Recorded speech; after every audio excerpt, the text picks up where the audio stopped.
G20 शिखर सम्मेलन के लिए तमाम राष्ट्र अध्यक्ष भारत पहुंच रहे हैं और मेहमानों के आने का सिलसिला भी लगातार जारी है। उनके स्वागत के लिए केंद्रीय मंत्रियों को जिम्मेदारी दी गई है, वो उन्हें रिसीव कर रहे हैं और भारतीय परंपरा, भारतीय रिवाजों के मुताबिक उनका स्वागत किया जा रहा है। पूरी दिल्ली इस वक्त छावनी में तब्दील है, सुरक्षा के कड़े इंतजाम किए गए।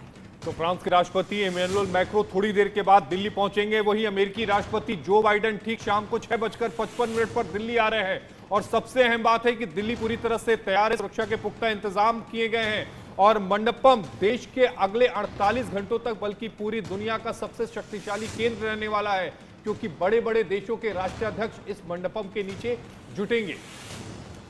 तो 6 तस्वीरों के जरिए हम आपको दिखा रहे हैं राजधानी दिल्ली में किस तरह से दिग्गजों का मंच सज रहा है। G20 का मंच बनकर तैयार हो चुका है और लाइटों से पूरा डेकोरेट भारत मंडपम को किया गया है। तस्वीरें आप देख रहे हैं, तिरंगे की लाइटों से जगमगाता हुआ भारत मंडपम। ग्लोबल नेताओं का जमघट भारत में लग रहा है, राजधानी दिल्ली में लग रहा है और मोदी के मेहमान एक एक करके लगातार पहुंच रहे हैं और तमाम महाशक्तियों के लीडर भी भारत पहुंच रहे हैं।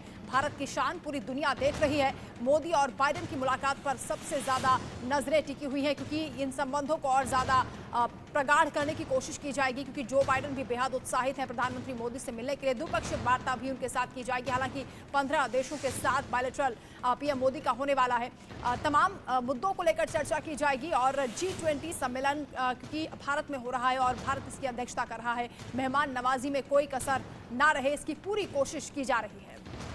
और अगले 48 घंटों में 15 देशों के साथ द्विपक्षीय बैठक होगी, लेकिन इन बैठकों में सबसे अहम अमेरिकी राष्ट्रपति बाइडेन के साथ होगी। जो बाइडेन ठीक शाम को तकरीबन 7 बजे भारत में लैंड करेंगे दिल्ली एयरपोर्ट पर। उसके बाद सीधे वो प्रधानमंत्री नरेंद्र मोदी के साथ उनकी मुलाकात होगी। कई अहम ऐसे इश्यूज हैं जिन पर बातचीत होनी है, चाहे वो 5G टेक्नोलॉजी हो, 6G टेक्नोलॉजी हो या फिर रक्षा क्षेत्र में, इन सारी चीज़ों पर बातचीत होनी है। अब देखना ये कुछ होगा कि क्या कुछ इसमें निकल कर आता है, लेकिन सबसे अहम यह है कि क्या चाइना के साथ भी द्विपक्षीय बातचीत होगी, क्योंकि अभी तक की जानकारी के मुताबिक इन 15 लोगों की सूची में, 15 देशों की सूची में चाइना का नाम नहीं है। तो ग्राउंड पर भी लगातार तैयारियां मुकम्मल की जा रही हैं। मेरी सहयोगी महिमा कटारिया और अजीत श्रीवास्तव इस वक्त ग्राउंड पर मौजूद हैं और तमाम तैयारियों की जो तस्वीरें हैं एक एक करके हम तक पहुंचा रहे हैं। महिमा, शुरुआत आपसे करते हुए, तस्वीरें दिखाते हुए आप जरा बताइएगा किस तरह से मेहमानों का स्वागत यहां पर किया जा रहा है और क्या पूरा शेड्यूल रहने वाला है, तमाम जो डेलीगेट्स यहां पहुंचेंगे। वंदना, देखिए, सबसे पहला हम अपने दर्शकों को जो एक्सपीरियंस देना चाह रहे हैं वो हॉल नंबर 4 से देना चाह रहे हैं, यानी प्रगति मैदान के हॉल नंबर 4 से देना चाह रहे हैं। यहाँ पे आप देख सकते हैं कि किस तरीके से डिजिटल इंडिया एक्सपीरियंस जोन बनाया गया है। यानी डिजिटल इंडिया एक्सपीरियंस जोन को यहाँ पर अलग अलग हिस्सों में डिवाइड कर दिया गया है कि किस तरीके से UPI हो गया, भाषिनी हो गया, दीक्षा हो गया, तमाम जो प्लेटफॉर्म्स हैं उनको यहाँ पर डिवाइड कर दिया गया है डिजिटली, कि किस तरीके से इंडिया जो है डिजिटली ग्रो कर रहा है। हालांकि ये कहना गलत नहीं होगा, जब बात करते हैं हम भारत मंडपम की, तो जितने भी फॉरेन डिग्नेटरीज आएंगे वो AI से उनका स्वागत किया जाएगा या डांसिंग डॉल के जरिए उनका स्वागत किया जाएगा। लेकिन क्या कुछ दर्शाता है इंडिया डिजिटली, तो आज अभी जिस जोन में हम खड़े हैं उसको कहते हैं डिजिटल इंडिया एक्सपीरियंस। तो हम इन अलग अलग पोर्टल्स के पास जाएंगे कि आखिर किस तरीके से डिजिटल इंडिया को दर्शाया जा रहा है। सर, बहुत बहुत स्वागत है आपका इंडिया न्यूज़ पे। अगर आप हमारे दर्शकों को बता सके, क्योंकि एक नया एक्सपीरियंस यहाँ पर देखने को मिल रहा है, इतने सारे डिजिटल प्लेटफॉर्म्स जो है वो आज एक साथ आए हैं। मैं देख पा रही हूँ दीक्षा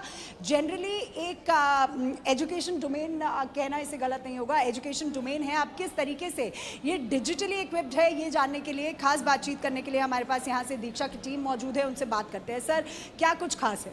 दीक्षा, सबसे पहले तो ये एक ऐसा प्लेटफॉर्म है जो कि फ्री ऑफ कॉस्ट है, जिस पे कोई भी यूज़र्स फ्रॉम क्लास 1 to 12 वो कंज्यूम कर सकता है कोर्सेज़ को। अभी फ़िलहाल दीक्षा पे हमारे पास ऑलमोस्ट 10K प्लस हमारे पास कोर्सेज़ मौजूद हैं।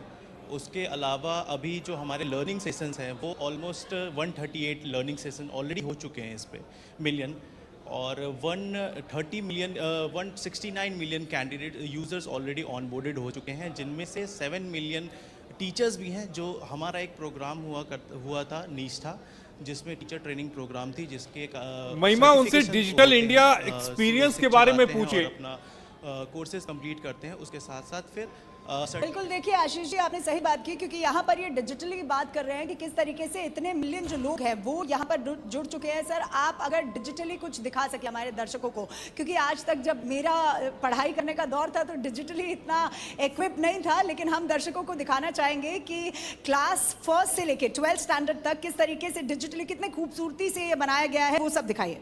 सबसे पहले तो मैं आपको ये बताना चाहूँगा कि ये दीक्षा जो है वो वेबसाइट के थ्रू, एप्लीकेशन के थ्रू और ऑफलाइन भी इसे एक्सेस किया जा सकता है। मैं आपको ये एक ग्लिम्स दिखाना चाह रहा हूँ कि एक टेक्स्ट बुक है फॉर क्लास 1, एक मैरीगोल्ड बुक है, और इसमें ये पोएम्स है उनके, और इसमें मैं अगर दीक्षा ऐप्स के थ्रू, अगर आप वहाँ देख पा रहे हैं तो QR कोड लगा है। अगर मैं इसे स्कैन करता हूँ तो इससे रिलेटेड मेरे पास जितने कंटेंट्स हैं जो कि वीडियोस फॉर्म में हैं, जो ऑडियो फॉर्म में है, वो सारे कंटेंट वो कैंडिडेट ऑब्जॉर्व कंज्यूम कर सकता है। आशीष, देखिए कितना नया एक्सपीरियंस बताया। जब QR कोड की हम बात करते हैं तो UPI से अभी तक आपने सिर्फ पेमेंट किया होगा QR कोड की जब बात आती है, लेकिन जब बात आए एजुकेशन डोमेन की तो आप देख सकते हैं यहाँ पर अपने दर्शकों को दिखाएंगे कि किस तरीके से ये एक QR कोड लगा है। आप ऐप डाल सकते हैं अपने फ़ोन में, ऐप डालने के बाद आप इसको स्कैन किया जा सकता है। स्कैन करने के बाद जितने भी उससे रिलेटेड बुक्स होंगी या वीडियोज़ होंगी वो सभी आ जाएंगी। तो ये दीक्षा का हमने आपको एग्जाम्पल दिया कि किस तरीके से दीक्षा जो है वो ऑपरेट करता है। अब यहाँ पर भाषिनी जो है वो भी उनकी भी टीम यहाँ पर मौजूद है। आखिर क्या नया कॉन्सेप्ट है, इनसे जानने की कोशिश करेंगे कि किस तरीके से यहाँ पर डिजिटल प्लेटफॉर्म को दर्शाया जा रहा है। मैम, हम आप लोगों से जानना चाहेंगे, सबसे पहले स्वागत है इंडिया न्यूज़ पे आप सभी का। भाषिनी की अगर हम बात करते हैं तो किस तरीके से ये ऑपरेट होता है, क्योंकि अगर भाषिनी, जहाँ तक मैं समझ पा रही हूँ, रिलेटेड टू लैंग्वेज, तो किस तरीके से ये ऑपरेट होता है? Bhashini is a Ministry of Electronics initiative. It comes under the Digital India program. ये इस बारे में है कि जो भी लैंग्वेजेस हैं उनके लिए एक प्लेटफॉर्म बनाया गया है ताकि रियल टाइम ट्रांसलेशन हो सके। क्या आप कुछ हमारे दर्शकों को दिखा सकते हैं कि किस तरीके से ये होता है? क्योंकि अगर हम दिखा पाए डिजिटल, क्योंकि हम बात कर रहे हैं, तो आप बात करते करते थोड़ा सा समझा दें कि किस तरीके से इन्होंने बात की कि इंडिया में जितनी लैंग्वेजेस हैं उनके लिए ये एक प्लेटफॉर्म बन के आता है। तो इतनी सारी लैंग्वेजेस हैं, उनके लिए अगर एक प्लेटफॉर्म निकल के सामने आ रहा है तो ये इंडिया न्यूज़ पे आप खास देख रहे हैं। मैम, कंटिन्यू कीजिए। हाँ, तो G20 में क्योंकि डेलीगेट्स दुनिया भर से आ रहे हैं, तो मान लो कोई हिंदी में बात कर रहा है मगर कोई मराठी में सुनना चाहता है, या कोई हिंदी में बात कर रहा है वो जर्मन में सुनना चाहता है और वो एक दूसरे से बात करना चाहते हैं, तो वो भाषिनी और जुगलबंदी के थ्रू कर सकते हैं।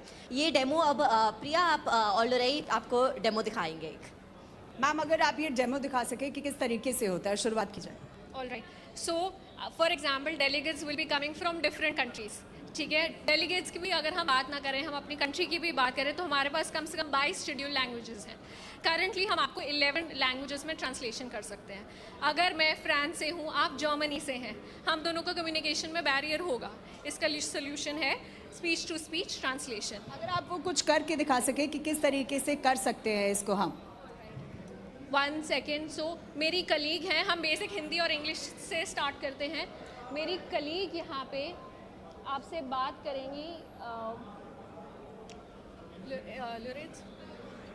Okay, there's some technical glitch as of now, but we can tell you about the bot as well.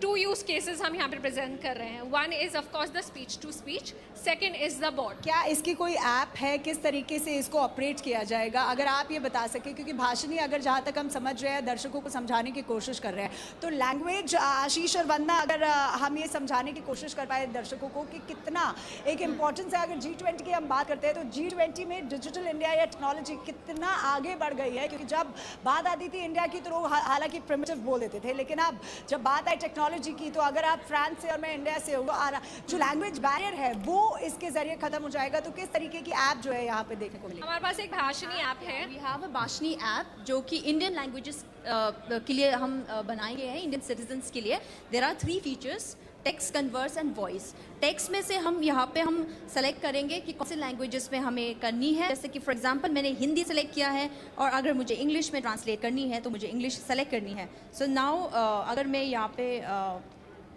डालूँ Hindi to English, Hindi, so now how are you, अगर मुझे ट्रांसलेट करनी है तो यहाँ पे ऑटोमेटिकली टेक्स्ट के थ्रू से मुझे ट्रांसलेट होते हुए आएंगे। So this is a text feature at Bhashini mobile app.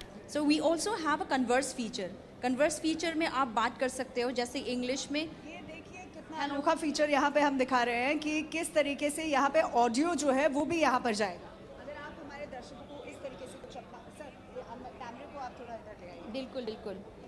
सो अभी मैं बात करने वाली हूँ इंग्लिश से, and then it will get translated into Marathi. For example, hello, how are you, welcome to Delhi.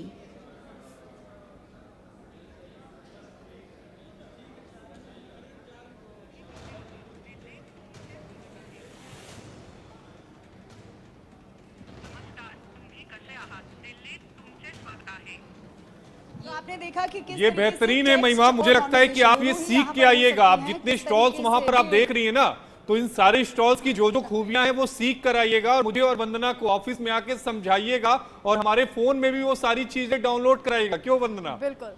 महिमा, क्योंकि हमारे साथ मनोहर भी जुड़े हैं, अजीत श्रीवास्तव भी जुड़े हैं। मनोहर, आपके पास आते हुए, क्योंकि भारत मदर ऑफ डेमोक्रेसी है, इसके साथ ही मॉडल ऑफ डाइवर्सिटी है, एक विविधता में एकता की बात हम करते हैं, जिसकी झलक दिखाई भी दे रही है। भारत मंडपम में इसे किस तरह से रिप्रेजेंट किया गया है, आप तस्वीरों के जरिए दिखाइए।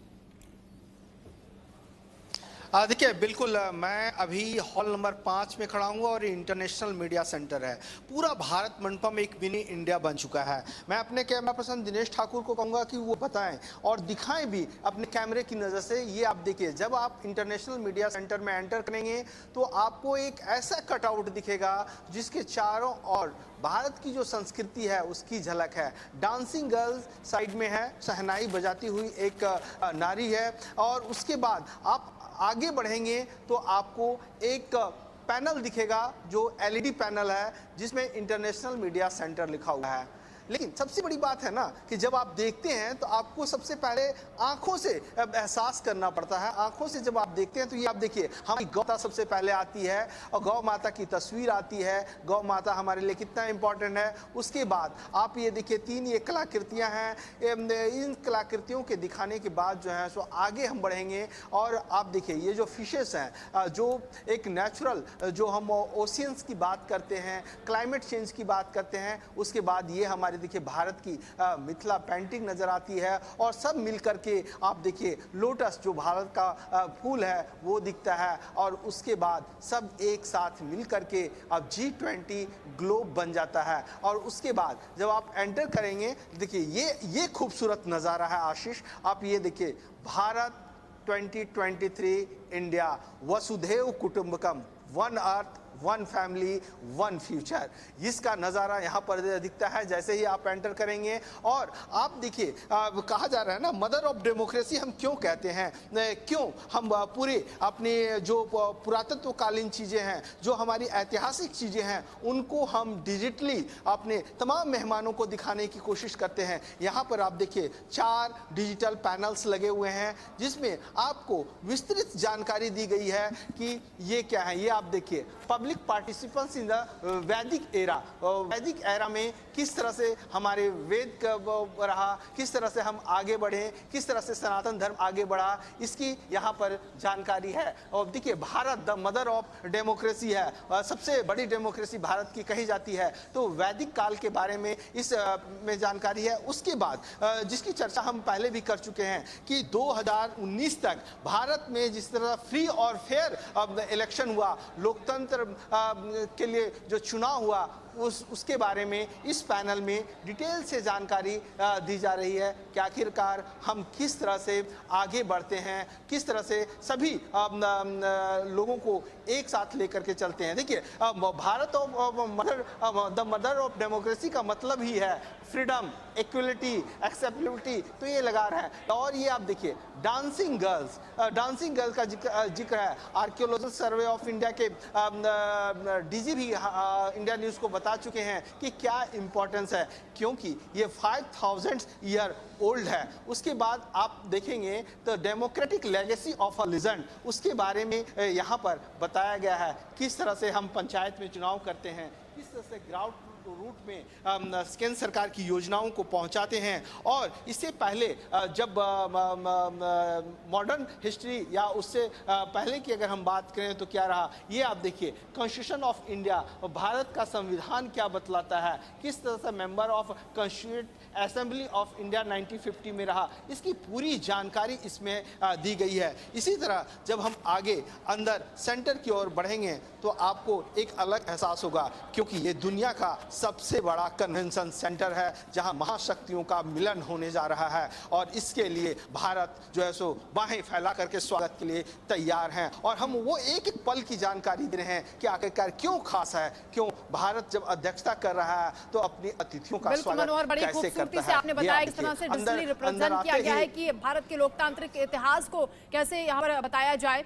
हम लौटेंगे आपके पास, अजीत भी हमारे साथ जुड़े हैं ग्राउंड जीरो से, वो भी तस्वीर हम तक पहुंचाएंगे। वक्त फिलहाल यहाँ पर शिखर सम्मेलन का काउंटडाउन शुरू हो चुका है, सभी तैयारियां मुकम्मल हो चुकी हैं। तमाम देशों के राष्ट्रीय अध्यक्ष भारत पहुंच रहे हैं, उनके पहुंचने का सिलसिला सुबह से ही जारी है। आज शाम तक जो बाइडेन भी पहुंच जाएंगे। उनकी मेहमान नवाजी को लेकर भी खास तैयारियां दिल्ली में की गई हैं और सुरक्षा के भी कड़े इंतजाम राजधानी में देखे जा रहे हैं। हमारे सहयोगी लगातार ग्राउंड जीरो पर मौजूद हैं, महिमा कटारिया हैं, अजीत श्रीवास्तव हैं और मनोहर केसरी भी हमारे साथ लाइव जुड़े हुए हैं, जो लगातार रिपोर्ट हम तक पहुंचा रहे हैं और बता रहे हैं कि किस तरह से भव्यता देखी जा रही है भारत को रिप्रेजेंट करने के लिए, भारत की संस्कृति, यहाँ की विरासत को दिखाने के लिए वहाँ डिजिटल मंच तैयार किया गया है। भारत मंडपम में खास तैयारियां हैं। ये तस्वीरें आप देख रहे हैं, 6 तस्वीरों के जरिए आप समझिए किस तरह से G20 का मंच सजकर तैयार हो चुका है और मेहमान नवाजी के लिए भारत तैयार है। 6 तस्वीरें आपकी टीवी स्क्रीन पर हैं। G20 के लिए किस तरह से सजावट की गई है मंडपम की, G20 की जहां बैठक होनी है वहां पर किस तरह से लेजर लाइट और दूसरी लाइट्स का इस्तेमाल किया जा रहा है। तीसरी, जो ग्लोबल नेता हैं वो धीरे धीरे दिल्ली आना पहुंचना उनका शुरू हो चुका है। तो मोदी के मेहमान जो दिल्ली आ रहे हैं उनकी तस्वीरें भी हम आपको दिखा रहे हैं। दिल्ली जो है वो पूरी तरह से सजकर तैयार है। दिल्ली के अगर आप किसी भी कोने से आज निकलें तो आपको वहां पर G20 और भारतीय संस्कृति की झलक देखने को मिल जाएगी। और सबसे अहम ये 6ठी तस्वीर है, हालांकि ये पुरानी तस्वीर है लेकिन आज एक नई तस्वीर भी सामने आएगी जब अमेरिकी राष्ट्रपति जो बाइडेन के साथ प्रधानमंत्री नरेंद्र मोदी मुलाकात करेंगे। कई अहम मुद्दे हैं जिन पर बातचीत होनी है, द्विपक्षीय वार्ता ये जो है ये बेहद अहम है। हालांकि बातचीत 15 देशों के साथ होनी है लेकिन अमेरिका इसमें सबसे ज्यादा अहम होने वाला है। हालांकि ऋषि सुनक भी प्रधानमंत्री मोदी की तारीफ कर चुके हैं, भारत की लीडरशिप की तारीफ यहां पर की जा रही है और G20 देशों के नेताओं का दिल्ली आना शुरू हो चुका है। बड़ी खबर आपको लगातार हम बता रहे हैं, सुबह से ही G20 देशों के नेता दिल्ली पहुंच रहे हैं और ब्रिटेन के पीएम ऋषि सुनक भी आज दिल्ली पहुंच जाएंगे। फ्रांस के राष्ट्रपति इमैनुअल मैक्रों भी आज भारत आने वाले हैं। जापान के प्रधानमंत्री भी आज ही भारत पहुंचेंगे। कल से दिल्ली में G20 समिट की शुरुआत होने जा रही है, उससे पहले सभी तैयारियां मुकम्मल हो चुकी हैं। सुरक्षा के लिहाज से भी देखा जाए तो पूरी दिल्ली को छावनी में तब्दील कर दिया गया। चप्पे चप्पे पर सुरक्षा बलों का कड़ा पहरा है। हर तरफ हर एक गतिविधि पर नजर रखी जा रही है, ड्रोन कैमरास का भी इस्तेमाल किया जा रहा है। और यही वजह है कि दिल्ली को 3 दिनों के लिए पूरी तरह से बंद रखा गया है। पूरी तरह से बंद का मतलब यह है कि स्कूल, कॉलेजेस, ऑफिसेज जो हैं वो दिल्ली में बंद रहेंगे। हालांकि आवागमन जारी है, किसी तरह की रोक-टोक नहीं, लेकिन सुरक्षा के बेहद पुख्ता इंतजाम है। अगर आप नोएडा या गाजियाबाद से दिल्ली में एंटर करते हैं तो आपको वहां चेकिंग से गुजरना पड़ेगा, लेकिन सेंट्रल दिल्ली का जो एरिया है जहां पर G20 समिट होना है तो वहां पर सबसे ज्यादा जो सुरक्षा के इंतजाम है वो किए गए हैं। और हमारे साथ हमारे 2 सहयोगी मनोहर केसरी और महिमा इस समय आप वहां पर मंडपम में मौजूद हैं, लेकिन सीधे मनोहर के पास चलेंगे। मनोहर, अभी आप तस्वीरें दिखा रहे थे कि किस तरह से डिजाइन किया गया है G20 के लोगों को, और आप ये भी बता रहे थे कि अंदर किस तरह की तैयारियां हैं और कौन सी नई तस्वीर आप दर्शकों के लिए लेकर आए हैं वो भी दिखाइए और पूरी बताते रहिए, उस तस्वीर को एक्सप्लेन भी करिए आप। देखिए बिल्कुल आशीष, मैं अब IMC में एंटर कर चुका हूं और यहां जो आप देखेंगे एंटर करते ही एक अद्भुत नज़ारा सामने नजर आएगा। ये आप देखिए, पहले इंडिया का झंडा है और उसके बाद अलग अलग राष्ट्रों का झंडा यहां पर है, जो बताता है कि कोविड के बाद जब दुनिया को एक नई सीख मिली है, ये ह्यूमन सेंट्रिक रहा है, वसुधैव कुटुंबकम जिसका हम बता रहे हैं। तो ये आप देखिए, जापान का झंडा है, सऊदी अरबिया का झंडा झंडा है, अमेरिका का है, ब्रिटेन का है, जर्मनी का है। आगे जैसे जैसे बढ़ते जाएंगे वैसे वैसे तमाम जो 29 देश इसमें शामिल हो रहे हैं। 20 तो हमारे G20 के हैं, 9 स्पेशल देशों को इनवाइट किया गया है। उसके बाद करीब 1 दर्जन से ज़्यादा जो इंटरनेशनल ऑर्गेनाइजेशन है, चाहे हम IMF की बात करें, WHO की बात करें या फाइनेंशियल स्टेबिलिटी बोर्ड की बात करें, तमाम एक एक करके ILO की बात करें, ये ADB की बात करें, ये तमाम जो इंटरनेशनल संगठन है सब एक साथ मिल करके एक मंच पे ये एक देखिए भव्य नज़ारा, एक साथ ये तस्वीरें देखने को मिलती है। और जब आप इसके बाद आगे बढ़ेंगे तो आपको दिखेगा कि सचमुच में ये भारत मंडपम एक मिनी इंडिया है जो अपने अतिथियों के स्वागत करने के लिए बाहें फैलाए हुए है। तो हम आगे आपको दिखाते हैं आशीष कि ये आप देखिए जैसे जैसे आप आगे बढ़ते जाएंगे हर एक लोकेशन पे आपको एक अलग विजुलाइजेशन होगा, एक अलग एहसास होगा और वो एहसास एक अमिट छाप जो है भारत के इतिहास के पन्नों पे छोड़ता हुआ जाएगा। मैं अपने कैमरा पर्सन दिनेश ठाकुर को कहूँगा कि ये नज़ारा आप देखें। ये जब आप एंटर करेंगे तो फ्लैग्स के बाद अब आपको ये दिखेगा और इसमें देखिए ये सिर्फ एक लोटस का एक तस्वीर नहीं है बल्कि भारत की तमाम वो कलाकृतियाँ हैं, तमाम शैलियाँ हैं जो इसमें उकेरी गई है। चाहे हम जाली की बात करें या हम देखिए मॉन्यूमेंट्स की बात करें या डोर दरवाजे की बात करें कि प्राचीन काल में किस तरह से रहता, चाहे मॉडर्न हिस्ट्री की बात करें, सबका एक एक समावेश यहाँ पर दिया गया है। ये आप देखिए और उसके बाद ये जो G20 है पूरा ग्लोब है, 20 ही नहीं बल्कि पूरा ग्लोब जो है इसमें समाहित है। उसके बाद ये G20 बना। उसके बाद हम आपको और आगे दिखाते हैं कि जब आप यहाँ पर आएंगे तो आप अनभिज्ञ होंगे चीज़ों से, तो आपको जानकारी के लिए कोई गाइड चाहिए तो यहाँ गाइड भी डिजिटल है। आप देखिए 2 पैनल लगाए हुए हैं और जो टच स्क्रीन पैनल है इन्फो पैनल है जिसमें आपको सारी जानकारी मिलेगी। हम अपने कैमरा पर्सन को दोबारा कहेंगे कि जूम इन करके दिखाएं। ये आप देखिए भारत का 2023 इंडिया वसुधैव कुटुंबकम, one earth, one family, one future. जैसे भी टच करेंगे आपको पूरी जानकारी मिलेगी क्योंकि भारत मंडपम दुनिया का सबसे बड़ा कन्वेंशन सेंटर, एम्पी थिएटर, अत्याधुनिक सुविधाओं से लेस और तमाम ऐसी सुविधाएं हैं जो अभी तक सिडनी के ओपेरा में नहीं है। वहाँ भी उतनी सीटिंग कैपेसिटी नहीं है, लेकिन आप इसको ढूंढेंगे कैसे, इतना बड़ा जो 123 एकड़ में बना हुआ है। तो इस डिजिटली आप जब आएंगे तो आपको सारी हॉल की यहाँ पर जानकारी दी जाएगी। आप देखिए हॉल 3 की जानकारी लेना हो, हॉल 4 की जानकारी लेना हो, हॉल 5 में सब में क्या क्या चीज़ें हैं। आप देखिए हॉल पहले हम भारत मंडपम की बात करते हैं। जैसे ही आप इसको टच करेंगे तो भारत मंडपम कहाँ पर है, किस तरह से नेविगेट होकर के आप जाएंगे। आप यहाँ देखिए ये यहाँ पर फुटप्रिंट आ रहा है, मतलब आप इस रास्ते से जाएंगे और सीधे भारत मंडपम में एंटर कर जाएंगे। जो भी राष्ट्राध्यक्ष आएगा उसके बाद आप देखिए ये पूरा international media centre hall number 4 है जहाँ के बारे में हम आपको बता रहे हैं। उसके बाद हॉल 3 में क्या कुछ रहेगा ये देखिए, क्राफ्ट बाजार रहेगा, कॉटेज एम्पोरियम होगा, एग्जीबिशन स्टॉल अलग अलग स्टेट्स का होगा, स्टॉल बिहार का है, स्टॉल गोवा का है। अब मैं कॉटेज एम्पोरियम में आपको क्लिक करके दिखाता हूँ। ये आप देखिए जैसे आपने क्लिक किया तो मैं अभी यहाँ पर मौजूद हूँ। यहाँ से आप फुटप्रिंट निशान के ज़रिए आप सीधे गेट से बाहर निकलेंगे। गेट को क्रॉस करते करते आप हॉल 3 में पहुँच जाएंगे और one district one product, one nation one product वहाँ पर एग्जीबिशन लगा हुआ होगा, आप जा सकते हैं। 4 और 5 में इंटरनेशनल मीडिया सेंटर है जहाँ के बारे में मैं आपको जानकारी दे रहा हूँ। और हॉल नंबर 14 जो डेलीगेशन ऑफिसेज होंगे, जो हमारे फॉरेन डेलीगेट्स आएंगे उनको यहाँ के बारे में पूरी जानकारी नहीं है तो आप कैसे बताएंगे। एक तो G20 ऐप इंडिया है, लेकिन जब आप हॉल में आएंगे तो यहाँ तो वाईफाई की सुविधाएं हैं, 5G फुल स्पीड वाईफाई हैं।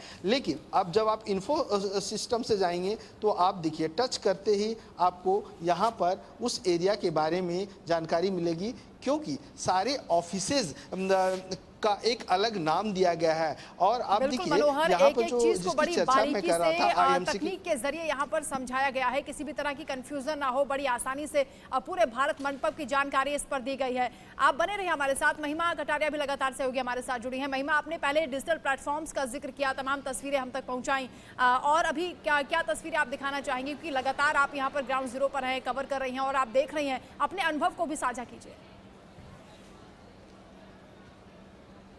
वंदना, देखिए लगातार जिस तरीके से जब बात आती है G20 सम्मेलन की यानी G20 समिट की, तो इंडिया पीछे रहने वालों में से नहीं है। चाहे वो होस्टिंग की बात हो, यानी अगर हम बात करें थीम की, तो चाहे जिस तरीके से हम बोलते हैं वासुदेव कुटुंबकम यानी one earth one family one future, और अगर बात करें कि किस तरीके से अतिथि देवो भव, इसमें भी स्वागत करने में भी हम पीछे नहीं रहेंगे। अब चाहे वो होटल्स या खाने की बात हो गई या डिजिटल इंडिया। अब डिजिटल इंडिया, क्योंकि आपने बात की कि डिजिटल इंडिया इंपॉर्टेंट क्यों है, लगातार हम अपने दर्शकों को दिखाना चाह रहे हैं क्योंकि कितना टेक्नोलॉजी में आगे बढ़ गया है इंडिया। ये फॉरेन डिग्नेटरीज के लिए भी काफ़ी ज़रूरतमंद है याद रखने के लिए, क्योंकि यहाँ पर वंदना एक खास बात हम अपने दर्शकों को और आप सभी को बताना चाहेंगे कि जब बात है यहाँ पर टेक्नोलॉजी की, तो यहाँ पर हर एक चीज़ के QR कोड दे दिए गए हैं। यानी अभी तक आपने देखा होगा कि अगर हमें कोई भी चीज़ सर्च करनी होती थी तो हमें वेबसाइट पर जाना होता था या URL उसका पता करना पड़ता था कि आखिर इसका URL क्या होगा, और तभी हम कई बार इतने सारे URL याद रखने पॉसिबल नहीं हो पाते थे। लेकिन अब यहाँ पर इतने सारे जो पोर्टल्स हैं वो दिए गए हैं, भाषिणी यहाँ पर है, दीक्षा यहाँ पर है, UPI यहाँ पर है, तो सभी के QR कोड्स है कि आप QR कोड को स्कैन करते हैं और वो ऐप जो है आपके पास आ जाएगी। तो तमाम तरीके की जो टेक्नोलॉजी है वो आगे बढ़ गई है। हालांकि हमारे साथ खास बातचीत की थी अभिषेक जी ने, जो माइंड है इस पूरे डिजिटल इंडिया के पीछे का, उन्होंने खास बातचीत में ये भी बताया था कि किस तरीके से ये डिजिटल प्लेटफॉर्म G20 के समिट के जरिए इसलिए बहुत इंपॉर्टेंट हो जाता है, क्योंकि जब ज़्यादा से ज़्यादा अगर आप देखेंगे, ज़्यादा से ज़्यादा आप चीज़ें याद रख पाएंगे, क्योंकि जो जो चीज़ें हम देखते हैं वो ज़्यादा याद रख पाते हैं। अब अगर बात करते हैं UPI की, तो हमारे पास यहाँ पर UPI की भी टीम मौजूद है, दर्शकों को दिखाएंगे। जब बात आती है UPI की, तो प्रधानमंत्री नरेंद्र मोदी हमेशा कहते हैं कि डिजिटल पेमेंट्स हो गई या डिजिटल जितना भी हो गया उतना हम लोगों को यूजेज जो है वो करना चाहिए। अब आप यहाँ पर क्या दर्शा रहे हैं? बिल्कुल, सो हमने खास इंडिया का महत्व ओवरऑल दुनिया में डिजिटल पेमेंट की क्रांति लाने के लिए बहुत बड़ा है, और जितने भी हमारे मेहमान डेलीगेट आ रहे हैं हम उनको इंडिया के डिजिटल पेमेंट की क्रांति दिखा रहे हैं। वो यहाँ पर आते हैं और यहाँ पर रियल टाइम में ट्रांजैक्शन कर रहे हैं, यहाँ पर आकर वो यहाँ का एक्सपीरियंस कर रहे हैं कि कैसे QR कोड स्कैन करके उसी टाइम पेमेंट हो जाता है, छोटे से छोटा अमाउंट। तो वो वाले चीज़ों की क्रांति हम लेके आ रहे हैं। और यहाँ पर हमने एक वेंडिंग मशीन भी लगाई है जिसमें डेलीगेट खुद आकर खुद के फ़ोन से एक ट्रांजैक्शन कर रहे हैं, जिससे कि उन्हें इस चीज़ पर भरोसा हो। एंड आशीष, वंदना, देखिए कि किस तरीके से यहाँ पर जब बात आती है QR कोड की, क्योंकि लगातार हम यही अपने दर्शकों को बताने की कोशिश कर रहे हैं कि QR कोड कितना जरूरी हो गया। महिमा, अगर संभव हो तो उनसे कहिए कि एक बार वो स्कैन करके मशीन को दिखाएं और समझाएं कि किस तरह से वर्क करती है और क्या दिखाना चाहते हैं। जी आशीष जी, अगर आप वापस से एक बार इसको हमारे दर्शकों को दिखा सके कि किस तरीके से इसको स्कैन किया जाएगा, किस तरीके से इनकी सारी तमाम चीज़ें जो है वो एक्सपीरियंस कर पाए। तो जैसे कि हमने यहाँ पे प्रोडक्ट चूज़ करा। मान लीजिए मुझे पोटैटो चिप्स खाने का है, मैंने उसे प्रोडक्ट को ऐड करा है। जैसे ही मैं पेमेंट करने के लिए जाऊँगा,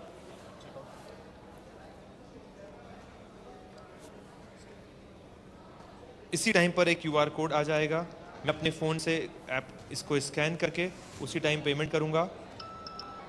एक सक्सेसफुल ट्रांजैक्शन हुआ जो कि आपको यहाँ पर भी दिखेगा, और उसी टाइम प्रोडक्ट वहाँ से हम खुद उसका।